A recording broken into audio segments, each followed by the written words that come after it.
दोस्तों, Tally Prime course की इस श्रृंखला में पिछले वीडियो में हमने बेसिक अकाउंटिंग कॉन्सेप्ट्स को सीखा था और उसी कड़ी को आगे बढ़ाते हुए आज की क्लास में हम कुछ स्पेशल जनरल एंट्रीज को डिस्कस करने वाले हैं। जैसा कि आपको पता है, पिछली क्लास में हम लोगों ने डेबिट और क्रेडिट को जाना था। डेबिट और क्रेडिट क्या होते हैं, गोल्डन रूल ऑफ अकाउंटिंग में हमें क्या बताया गया है, बिल्कुल बेसिक से हमने स्टार्ट किया था।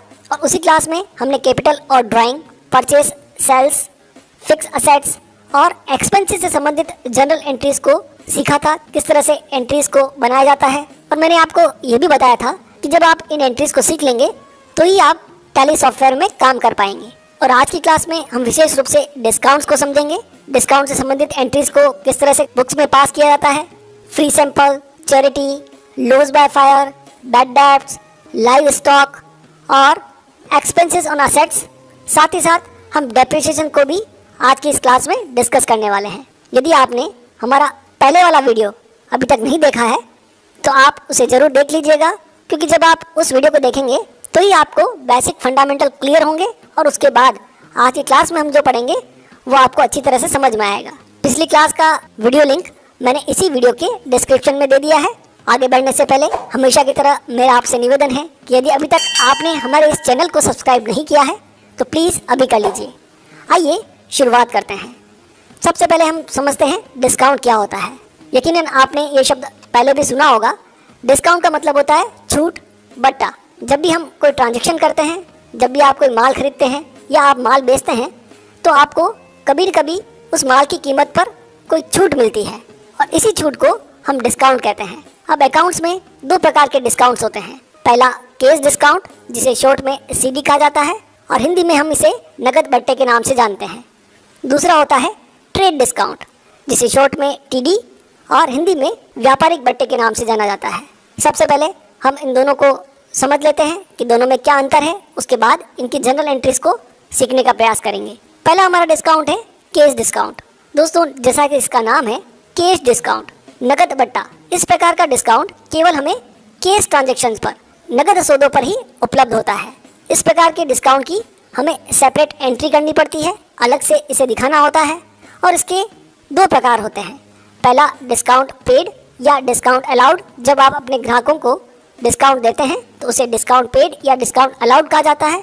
और डिस्काउंट देना एक तरह से हमारे लिए लॉस होता है, हानि होती है, इसलिए ये ऑलवेज डीआर होता है। दूसरा इसका टाइप है डिस्काउंट रिसीव्ड। जब आपको कभी छूट मिलती है, डिस्काउंट रिसीव होता है, तो वो आपके लिए प्रॉफिट होता है, लाभ होता है, इसलिए डिस्काउंट रिसीव हमारी बुक्स में ऑलवेज क्रेडिट होता है। जबकि ट्रेड डिस्काउंट नगद और उधार दोनों प्रकार की ट्रांजैक्शंस पर हमको उपलब्ध होता है। इसकी अलग से कोई एंट्रीज हमारी बुक्स में नहीं होती हैं। इसके कोई टाइप्स भी नहीं हैं। जैसे यहाँ पर कैश डिस्काउंट में दो टाइप्स थे, discount paid, discount received. Trade discount का कोई टाइप नहीं होता। इसका जो अमाउंट होता है उसे मूल राशि में से घटा कर लिखते हैं, सब्ट्रैक्ट कर देते हैं, रिड्यूस कर देते हैं मेन अमाउंट में से। अभी हम प्रैक्टिकली सीखेंगे किस तरह से इनके ट्रांजैक्शन होते हैं और किस तरह से हमें एंट्रीज को पास करना है। सबसे पहले बात करते हैं कैश डिस्काउंट की। 1000 रुपये का माल 10% नगद बट्टे पर खरीदा। Goods purchase ₹1000 on 10% cash discount. आप माल खरीदने गए, 1000 रुपये का माल था और सामने वाले व्यापारी ने आपको बोला कि 1000 रुपये के माल पर आपको 10% डिस्काउंट दिया जा रहा है। अब जब हम इसकी जनरल एंट्री को पास करेंगे तो रूल्स को ध्यान में रखते हुए पास करेंगे। Purchase account debit 1000। अब परचेज अकाउंट डेबिट क्यों हुआ? क्योंकि रूल है कि जितने भी एक्सपेंसेस होते हैं उन्हें हमें ऑलवेज डेबिट करना होता है। नॉमिनल अकाउंट का पहला रूल। और यहाँ पर कैश गया है, यहाँ पर भी रियल अकाउंट का रूल अप्लाई होता है कैश पर, जिसमें आपको बताया था क्रेडिट वोट गोज आउट। जो जाता है हमारे व्यापार से उसे हमें क्रेडिट करना होता है। तो 900 रुपये हमारे यहाँ पर गए हैं, इसलिए हमने कैश को क्रेडिट कर दिया। लेकिन हमारे पास माल कितने का रुपये का आया है? 1000 रुपये का। और हमें रुपए कितने देने पड़े? 900 रुपये। इसका मतलब 100 रुपये का हमें फ़ायदा हो रहा है। ये जो फ़ायदा है इसे हम डिस्काउंट रिसीव्ड के नाम से जानते हैं। और चूंकि ये हमें लाभ हो रहा है, प्रॉफिट हो रहा है, तो इनकम और गेंस हमें ऑलवेज क्रेडिट करना पड़ता है। नॉमिनल का second rule, credit all income and gains. उस आधार पर हमने डिस्काउंट रिसीव्ड के अकाउंट को यहाँ पर क्रेडिट कर दिया है। लेकिन यदि आप गुड्स को सेल आउट कर रहे हैं, goods sold ₹1000 on 10% cash discount. आपने 1000 रुपये का माल 10% नगद बट्टे पर बेचा है, तो उस कंडीशन में आपके पास पैसा आएगा पर आपका जो ग्राहक होगा वो भी 10% पैसा कम देगा आपको, क्योंकि आपने उसे 10% डिस्काउंट ऑफर किया है। तो यहाँ पर हमारे पास पैसा आ रहा है 900 रुपीज़ और हमने माल बेचा है 1000 रुपये का।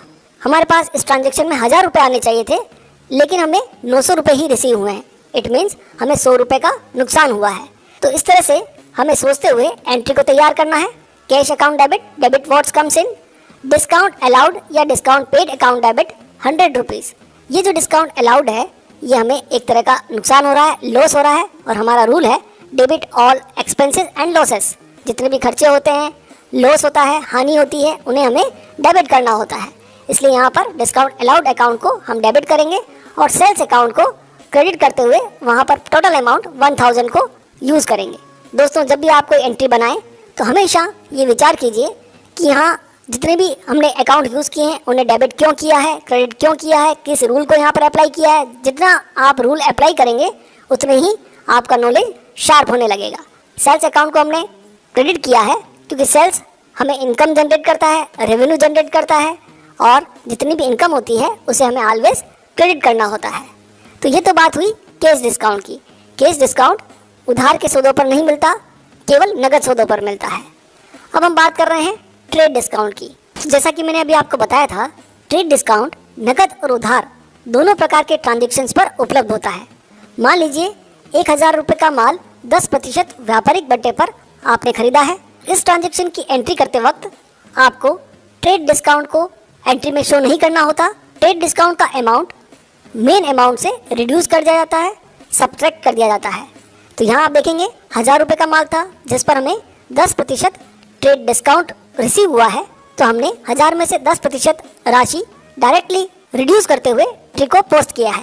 Purchase account debit, debit what's comes इन, उस नियम के आधार पर हमने परचेज को डेबिट किया है और कैश हमारे बिजनेस में से जा रहा है, इसलिए क्रेडिट गोज आउट नियम के आधार पर हमने कैश को क्रेडिट कर दिया है। आप एंट्रीज को पास करते समय गोल्डन रूल ऑफ अकाउंटिंग को अपने सामने रखें और उसके आधार पर ही प्रैक्टिस कीजिए। अगला हमारा ट्रांजेक्शन इसी को लेकर है कि यदि आप 1000 रुपये का माल 10% व्यापारिक बट्टे पर बेचते हैं तो उस कंडीशन में आपके पास पैसा आएगा, लेकिन फिर से हमें ट्रेड डिस्काउंट का अमाउंट यहाँ पर लेस करके दिखाना है। Cash account debit 900 to sales 900। अब यहाँ पर रूल्स आपको फिर से अप्लाई करने हैं।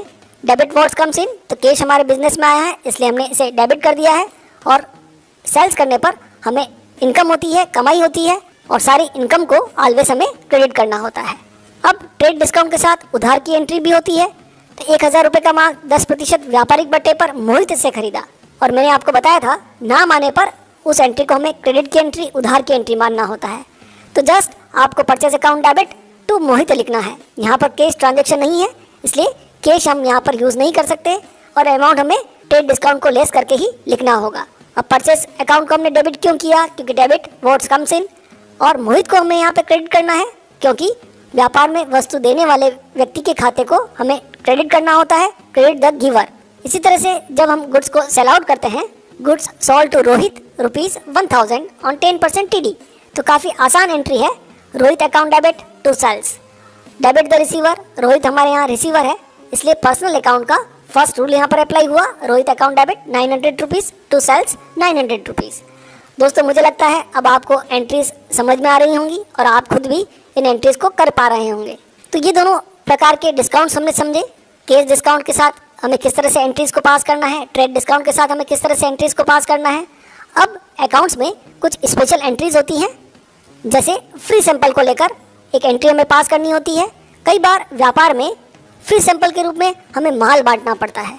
मान लीजिए आपका ऐसा कोई बिजनेस है जहां आपको गुड्स को फ्री डिस्ट्रीब्यूट करना होता है, तो उस कंडीशन में भी हमें अकाउंट्स में एंट्री पास करनी पड़ती है। वो एंट्री कुछ इस तरह से होती है, free sample account debit to purchase. अब यहाँ पर आपको रूल अप्लाई करना है कि आपने जो गुड्स को डिस्ट्रीब्यूट किया है, फ्री सैंपल के रूप में बांटा है, वो एक प्रकार से आपका नुकसान है, आपकी हानि है। आप माल बेच नहीं रहे हैं, आप फ्री सैंपल के रूप में उसे बांट रहे हैं। कई लोग इसे एडवर्टाइजमेंट भी कहते हैं। आप अपने व्यापार का विज्ञापन करने के लिए कई बार फ्री में सैंपल देते हैं, वो अकाउंट फ्री सैंपल अकाउंट कहलाता है और वो बिजनेस का लॉस है, इसलिए उसे डेबिट करना होता है। अब हमने माल बेचा नहीं है इसलिए हम टू सेल्स नहीं लिख सकते, हमें अपने माल को कम करना है। तो कम करने के लिए हमें परचेज अकाउंट को यहाँ पर क्रेडिट करना होगा। ये एक अपवाद है, एक्सेप्शन है। हमेशा हम परचेज अकाउंट को डेबिट करते हैं, लेकिन यहाँ पर हम ये मान कर चल रहे हैं कि हमारा जो गुड्स है वही हमने कम खरीदा है। और आप ऐसा भी समझ सकते हैं कि क्रेडिट वॉज गोज आउट, जो भी वस्तु हमारे बिजनेस में जाती है उसे हमें क्रेडिट करना होता है। तो यहाँ गुड्स जा रहा है, इसलिए हमें गुड्स को क्रेडिट करना होगा। इसी तरह से कई बार चैरिटी डोनेशन के रूप में हम अपने व्यापार से माल दान में दे देते हैं, तो उसके लिए भी हमें एंट्री पास करनी होती है। चैरिटी या डोनेशन अकाउंट डेबिट, ये भी बिजनेस का एक तरह से लॉस है, क्योंकि बिजनेस और बिजनेसमैन दोनों अलग अलग हैं। जब भी आप कभी चैरिटी करते हैं, डोनेशन देते हैं, तो वो आपका व्यवहार होता है, व्यापार का उससे कोई लेना देना नहीं। आप अपनी सामाजिक प्रतिष्ठा को लेते हुए दान देते हैं, डोनेशन देते हैं, तो व्यापार के लिए एक तरह से ये नुकसान हो गया। तो हमेशा सारे खर्चे और हानि को हमें डेबिट करना है, इसलिए चैरिटी अकाउंट डेबिट 500 रुपीज़। और यहाँ पर भी गुड्स हमारे बिजनेस से जा रहा है, इसलिए परचेज अकाउंट का यूज़ करते हुए इस परचेज अकाउंट को हम यहाँ पर क्रेडिट करेंगे। कई बार व्यापार में कुछ मिस हैपनिंग्स हो जाती हैं, जैसे आपके व्यापार में आग लग गई, कोई एक्सीडेंट हो गया, कोई चोरी हो गई, तो इस तरह के जो इवेंट्स होते हैं, तो इस तरह के इवेंट्स को भी हमें बुक्स में रिकॉर्ड करना होता है। जैसे 1000 रुपये का माल आग में नष्ट हो गया, गुड्स डिस्ट्रॉयड बाय फायर ₹1000। यहाँ पर लॉस बाय फायर अकाउंट को हमें डेबिट करना होगा, क्योंकि लॉस हो रहा है, लॉस ऑलवेज डेबिट होता है। और गुड्स यहाँ पर हमारे बिजनेस में से डिस्ट्रॉय हुए हैं, इसलिए परचेज अकाउंट को हम यहाँ पर क्रेडिट करेंगे।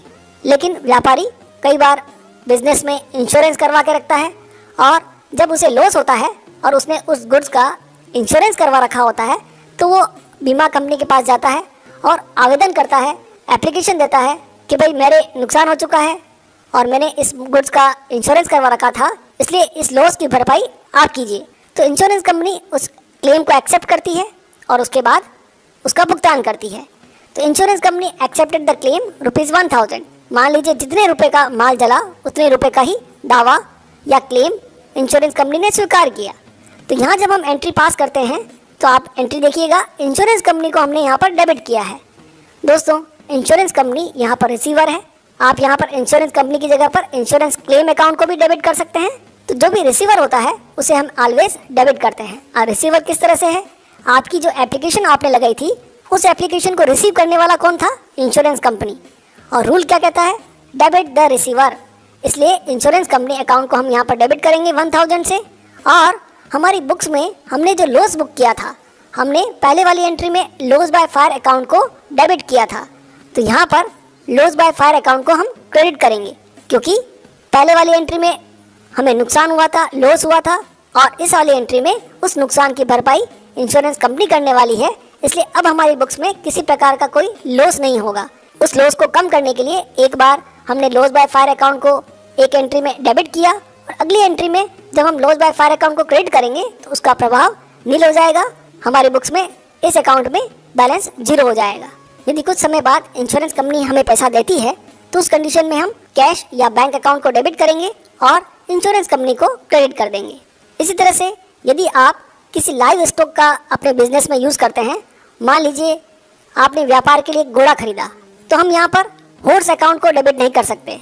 जितनी भी जिंदा वस्तु हम अपने व्यापार में खरीदते हैं उसके लिए हम अकाउंट्स में लाइव स्टॉक अकाउंट का यूज़ करते हैं।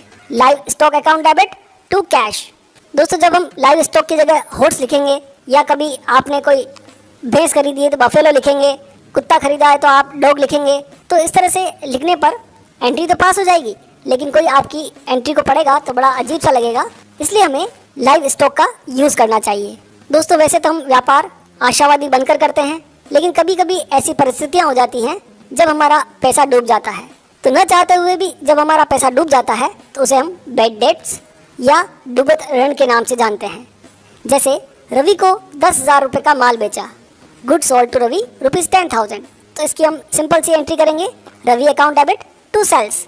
अब आप रवि से 10,000 रुपये मांगते हैं, लेकिन रवि को कई बार कहने के बाद भी रवि ने पैसा नहीं दिया। और जब आप एक बार उसके घर गए तो उसने कहा कि भाई मेरे पास केवल 6,000 रुपये हैं, ये लेने हो तो लीजिए, नहीं तो मैं ये भी नहीं दूंगा। तो व्यापारी लड़े झगड़े में विश्वास नहीं करता, वो सोचता है जो आया वही पाया। तो यहाँ पर हमें रवि से पूर्ण भुगतान में, फुल एंड फाइनल सेटलमेंट में केवल 6,000 रुपये प्राप्त हुए, जबकि हम उसे 10,000 रुपये मांग रहे थे। तो दोस्तों, यहाँ पर जब हम एंट्री पास करेंगे उसमें 6,000 रुपये हमें प्राप्त हो रहे हैं, 4,000 रुपये हमारे डूब गए हैं, यानी वो हमें अभी वापस प्राप्त नहीं होने वाले हैं। तो ऐसी कंडीशन में cash account debit 6,000, bad debts account debit 4,000, to Ravi 10,000 से हमें एंट्री पास करनी पड़ेगी। अब ये एंट्री किस तरह से हुई है? डेबिट व्हाट्स कम्स इन, व्यापार में आने वाली वस्तु को हमें डेबिट करना होता है। 6,000 रुपये प्राप्त हुए हैं हमें, इसलिए हमने कैश को डेबिट कर दिया है, और 4,000 रुपये हमें प्राप्त नहीं हुए हैं। ये 4,000 रुपये हमारे लिए नुकसान है, हानि है, तो इसे हमें बैड डेब्ट्स अकाउंट में रिकॉर्ड करना होगा, और जितने भी लॉस होता है व्यापार में उसे हमें डेबिट करना पड़ता है। और देने वाला रवि था, तो उसके अकाउंट को टोटल अमाउंट से 10,000 रुपये से हम क्रेडिट करेंगे। दोस्तों, कई स्टूडेंट्स यहाँ पर डिस्काउंट अलाउड लिख देते हैं, तो यह हमें ध्यान रखना है, हमने उसे डिस्काउंट ऑफर नहीं किया है, उसने पैसा देने से ही मना कर दिया है। उस स्थिति में ही हमें बैड डेब्ट्स अकाउंट का यूज़ करना होता है। लेकिन कई बार व्यापार में ऐसा भी होता है कि हमें लगता है पैसा डूब गया, लेकिन हो सकता है रवि का हृदय परिवर्तन हो जाए और वो आपको जो भी पैसा आपका डूबा था वो वापस लौटा दे। रवि से बकाया 4,000 रुपये हमें प्राप्त हो गए। बैड डेब्ट recovered from Ravi and received ₹4,000। अब ऐसी कंडीशन में हमें एंट्री फिर से पास करनी होगी, cash account debit 4,000 to bad debts recovered. वो जो बैड डेब्ट्स अकाउंट को हमने डेबिट किया था, यदि सेम फाइनेंशियल ईयर में वो हमें प्राप्त हो जाता है तो हम केवल बैड डेब्ट्स अकाउंट का ही यूज़ करेंगे, और नेक्स्ट फाइनेंशियल ईयर में हमें वो पैसा रिसीव होता है तो हमें बैड डेब्ट्स रिकवर्ड एक नए अकाउंट का यूज़ करना होगा, और ये हमारी एक तरह से इनकम है, और जितनी भी इनकम होती है उसे हमें क्रेडिट करना होता है। दोस्तों, इसी तरह से हम जब भी व्यापार में कोई असेट परचेस करते हैं तो उस असेट को खरीदने के बाद भी कई तरह के खर्चे हमें उसके लिए करने होते हैं। जैसे स्टार लिमिटेड से हमने एक मशीनरी खरीदी है 20,000 रुपये में। अब ये मशीनरी हमने उधार खरीदी है, इसलिए इसकी एंट्री होगी machinery account debit to star limited. Debit what's comes in, व्यापार में आने वाली वस्तु के खाते को हमें डेबिट करना है, इसलिए मशीनरी अकाउंट को हमने यहाँ पर डेबिट किया है। और credit the giver, star limited यहाँ पर गिवर है, इसलिए गिवर को हमें क्रेडिट करना होता है। लेकिन मशीन लाने के बाद हमने उस मशीन की स्थापना के लिए 1,000 रुपये की मजदूरी चुकाई।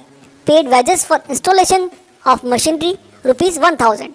अब यहाँ पर एक नए कॉन्सेप्ट को हमें सीखना है कि जब भी कोई असेट हम परचेज करते हैं तो परचेज करने के बाद जितना भी खर्चा उसको वर्किंग में लाने के लिए करते हैं, उस सभी एक्सपेंसेस को हमें कैपिटलाइज करना होता है, मशीन की कीमत में जोड़ना होता है। जैसे 1,000 रुपये की हमने यहाँ पर मजदूरी चुकाई है, तो हम यहाँ पर जो एंट्री पास करेंगे उसमें मशीनरी अकाउंट को ही हम यहाँ पर डेबिट करेंगे। यहाँ हमें वेजेस अकाउंट को डेबिट नहीं करना है, और पैसा जा रहा है इसलिए कैश अकाउंट को हम यहाँ पर क्रेडिट करेंगे। ऐसा करने से हमारी मशीनरी की जो कीमत है वो हमारी बुक्स में 21,000 रुपये हो जाएगी, 21,000। 20,000 में हमने मशीन परचेज की थी, और उसके इंस्टॉलेशन पर हमने जो 1,000 रुपये का खर्चा किया है वो भी मशीन की कीमत में जुड़ जाएगा। जैसे आप कोई कार खरीद रहे हैं, तो कार खरीदते समय कार की जो कीमत है उसके अलावा उसमें इंश्योरेंस चार्जेस, पेपर बनवाने का जो लीगल एक्सपेंसेस होते हैं वो, RTO का एक्सपेंसेस, वो सारा कुछ जोड़कर हमें कार की कीमत को अपनी बुक्स में दिखाना होता है। लेकिन जब हम असेट को अपने बिजनेस में ले आते हैं तो समय के साथ उसकी वैल्यू में कमी होती है, जिसे हम डेप्रिसिएशन के नाम से जानते हैं। जैसे मशीनरी पर 10% की दर से मूल्यह्रास लगाया, डेप्रिसिएशन और मशीनरी एट द रेट 10%। अब डेप्रिसिएशन एक तरह का व्यापार का लॉस है, नुकसान है, इसलिए डेप्रिसिएशन को हमें डेबिट करना होगा, और जिस संपत्ति की वैल्यू में कमी आई है उस संपत्ति के अकाउंट को हमें क्रेडिट करना होगा। जैसे आपने कोई बाइक खरीदी है 50,000 रुपये में, और जब आप उसे अगले साल या कुछ महीनों बाद बेचने जाएंगे तो पूरे 50,000 आपको नहीं मिलेंगे, हो सकता है आपको 40,000 रुपये मिले। तो ये जो 10,000 का लॉस हुआ है उस लॉस को हमें अपनी बुक्स में दिखाना होता है, जिसे हम डेप्रिसिएशन के नाम से अपनी बुक्स में दिखाते हैं। तो दोस्तों, टैली सीखने से पहले आप ये सारी जनरल एंट्रीज को अच्छी तरह से सीखें, और उसके बाद टैली सॉफ्टवेयर पर काम करने के लिए आप तैयार होंगे। जैसा कि मैंने आपको सेकंड वीडियो में बताया था कि लेजर्स बनाने से पहले हमें एंट्रीज अच्छी तरह से आनी चाहिए। अब हमने एंट्रीज को सीख लिया है, अब हम नेक्स्ट वीडियो में लेजर्स को क्रिएट करना सीखेंगे, और उसके लिए आवश्यक है कि हमें टैली के जो प्री डिफाइंड ग्रुप्स हैं उनके बारे में पूरी जानकारी हो। तो नेक्स्ट वीडियो में हम टैली प्राइम के सारे ग्रुप्स को डिस्कस करेंगे, किस ग्रुप में कौन सा लेजर बनता है, और उसके बाद हम आगे बढ़ेंगे। दोस्तों, यदि आज का हमारा ये वीडियो आपको पसंद आया हो, उपयोगी लगा हो, ज्ञानवर्धक लगा हो, तो आप इसे ज़रूर लाइक करें, शेयर करें और कमेंट करें। आज की वीडियो में इतना ही, मिलते हैं अगले वीडियो में। तब तक के लिए खुश रहिए, सीखते रहिए, सिखाते रहिए। वीडियो देखने के लिए आपका बहुत बहुत धन्यवाद।